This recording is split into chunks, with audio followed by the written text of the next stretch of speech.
2008లో IPL మొదలైంది. 18 సంవత్సరాలుగా cup కోసం పోరాడుతూనే ఉన్న జట్లలో పంజాబ్ కూడా ఒకటి. ముందు కింగ్స్ 11 పంజాబ్ పేరు మీద ఉన్న ఈ జట్టు ఆ తర్వాత పంజాబ్ కింగ్స్గా మారింది. 2008లో యువి తన జట్టుని అప్పట్లో సెమీస్కి తీసుకువెళ్ళగా 2014లో క్వాలిఫైర్స్కి తీసుకువెళ్ళాడు. అప్పటి కెప్టెన్ జార్జ్ బెయిలీ. మళ్ళీ అంతే, 11 ఏళ్లుగా రెండో రౌండ్లోకి అడుగు పెట్టలేక నానా ఇబ్బందులు పడుతోంది పంజాబ్ కింగ్స్. ఎంతోమంది కెప్టెన్లు, కోచ్లు మారినా ప్రీతి జింటా జట్టుకు ఒరిగిన లాభం ఏం లేదు. అలాంటిది ఈ ఏడాది కోచ్గా వచ్చిన రికీ పాంటింగ్, కెప్టెన్గా వచ్చిన శ్రేయస్ అయ్యర్ పంజాబ్ రాతను మార్చేశారు. మ్యాచ్ తర్వాత మాట్లాడిన పాంటింగ్ ఓ మాట చెప్పాడు. శ్రేయస్ అయ్యర్తో తనకు ఢిల్లీ క్యాపిటల్స్ టైం నుంచి ఉన్న పరిచయం, పరస్పర గౌరవభావం, ప్రేమనే తమ జట్టును సమష్టిగా ముందుకు తీసుకువెళ్ళాయని చెప్పాడు పాంటింగ్.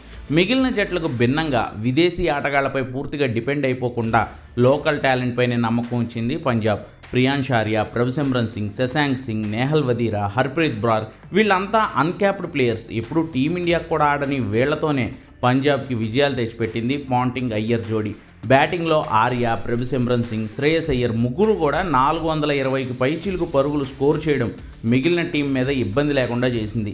ఈ సీజన్లో 8 మ్యాచ్లు మాత్రమే ఆడిన స్టాయినిస్ ఇంగ్లీష్ 164, 193 స్ట్రైక్ రేట్స్తో బ్యాటింగ్ చేస్తున్నారు.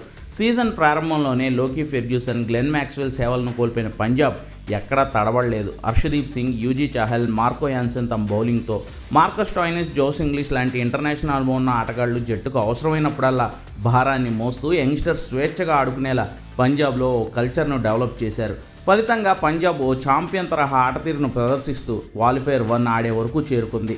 ఇంకా 2 మ్యాచ్లు గెలిస్తే చాలు 18 ఏళ్ల పంజాబ్ కలను పాంటింగ్, శ్రేయస్ అయ్యర్ కలిసి నెరవేర్చిన వారు అవుతారు.